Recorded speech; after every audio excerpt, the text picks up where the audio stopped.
How to open a Standard bank account online.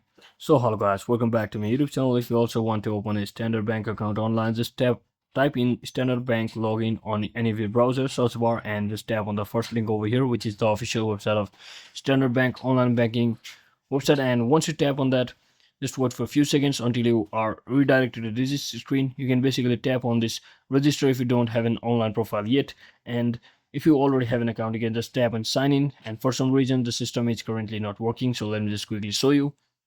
So after refreshing the page, you should see something like this, where you simply have to enter your username, registered username, and simply click on sign in. And if you ever forget your username, just tap on the forget username.